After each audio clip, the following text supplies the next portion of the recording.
Bonjour, Monsieur Pierre Pernaut, vous êtes ingénieur, directeur partenariat et communication d'Air Paris.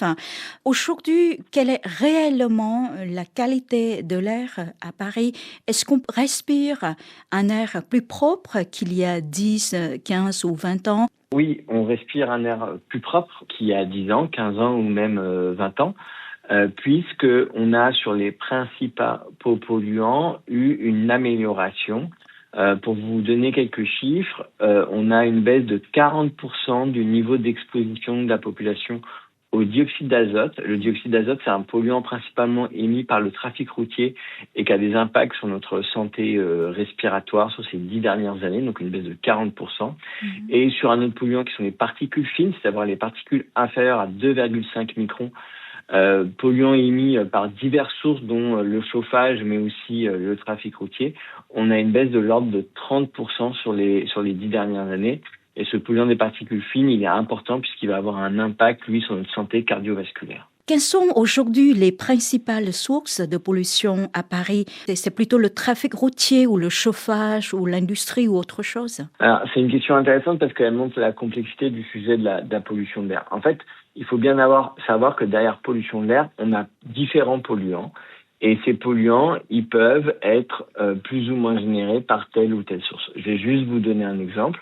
Par exemple, si vous prenez le dioxyde d'azote, ce dioxyde d'azote, il est émis par plus de la moitié par le trafic routier et en particulier par les véhicules thermiques, notamment les véhicules diesel. Oui. Alors que pour les particules fines, on va avoir la moitié de ces particules fines qui vont être émises par le chauffage et notamment le chauffage au bois.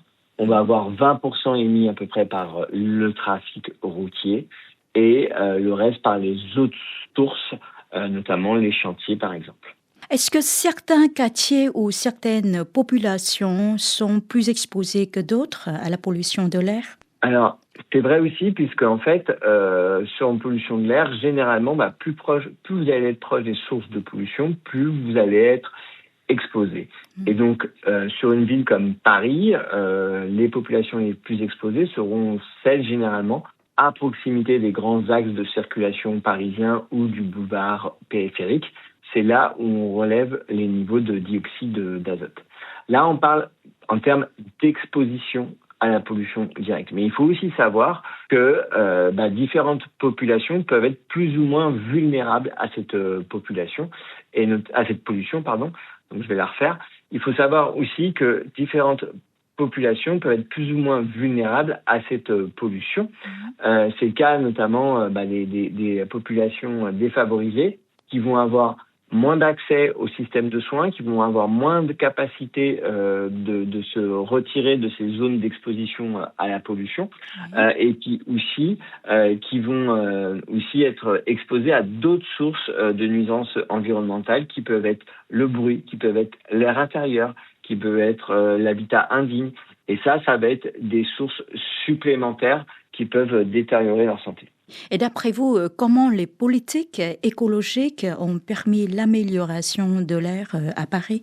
Alors, il faut bien savoir que les résultats qu'on a pu obtenir en termes d'amélioration de la qualité de l'air, que ce soit sur la baisse des niveaux en dioxyde d'azote, que ce soit la baisse des niveaux en particules fines, c'est le résultat de différentes politiques menées à différentes échelles. Il y a déjà à l'échelle européenne et à l'échelle nationale un gros travail réglementaire sur notamment la mise en place des normes Euro, qui fait qu'on a des véhicules qui sont mis en circulation, qui sont moins polluants que ce qu'on avait auparavant. Et à ces efforts-là se ajouter finalement des actions plus locales qui visent notamment à limiter le trafic routier, qui visent notamment à limiter potentiellement même le trafic des véhicules les plus polluants comme on peut avoir avec les zones à faible émission. Eh bien, c'est bien l'ensemble en fait de ces politiques qui permettent d'améliorer la qualité de l'air.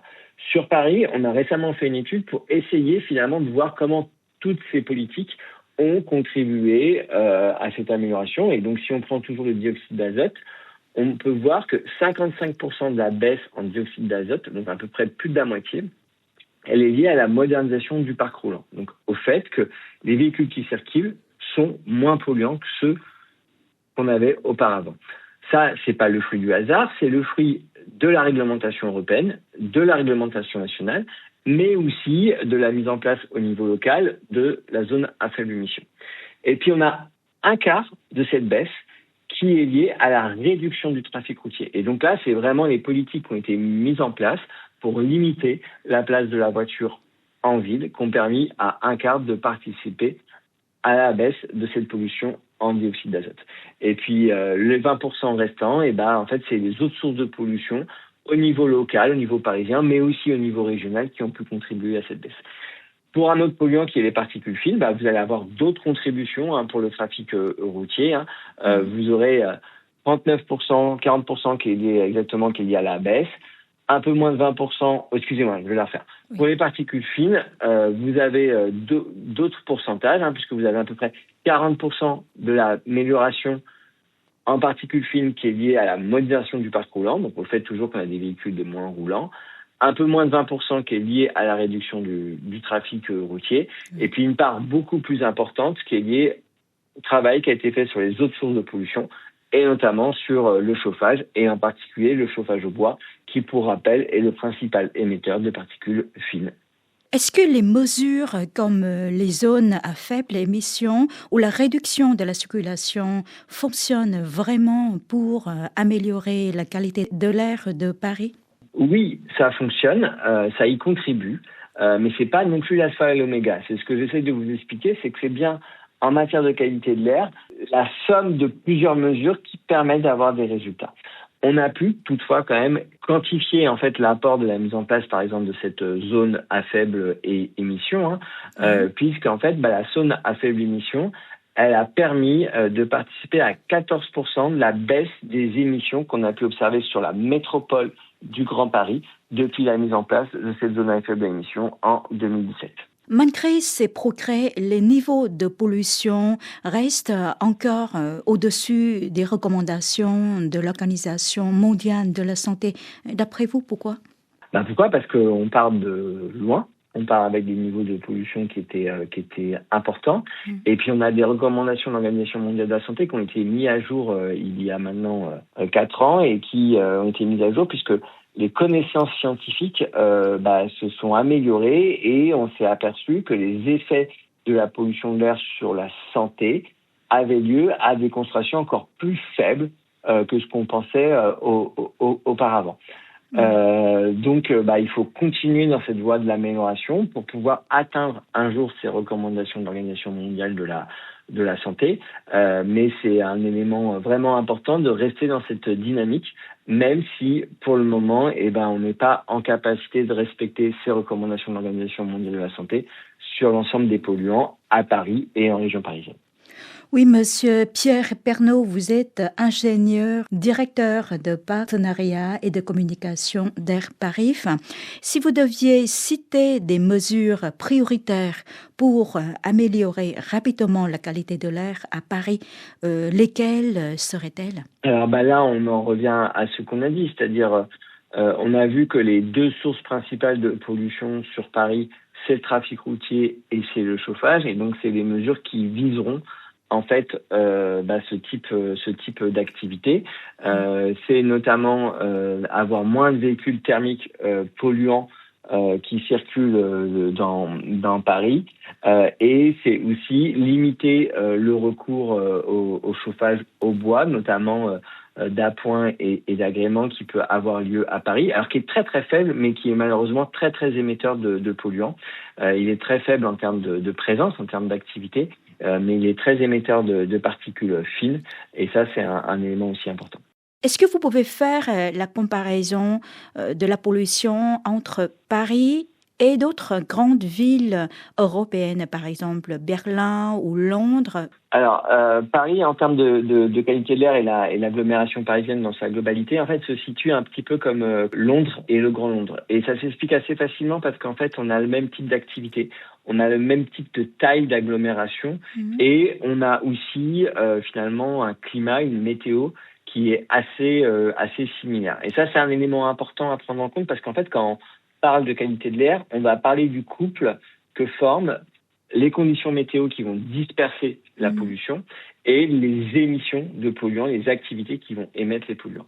Et faut savoir que le Grand Londres, comme l'agglomération parisienne, sont les 2 grandes agglomérations européennes avec plus de 10 millions d'habitants et donc avec toutes les activités aussi conséquentes à cette taille-là.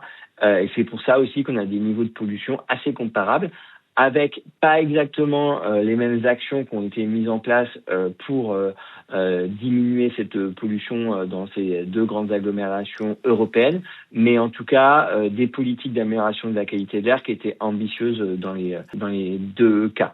Et puis après, vous avez des villes européennes, notamment on peut penser aux pays scandinaves qui sont beaucoup plus petites, qui ont aussi travaillé sur ces sujets environnementaux depuis beaucoup plus longtemps, que ce soit en termes de chauffage ou en termes de mobilité, et qui peuvent donc avoir des niveaux de polluants d'air qui sont beaucoup moins élevés que ce qu'on peut rencontrer en Europe de l'Ouest.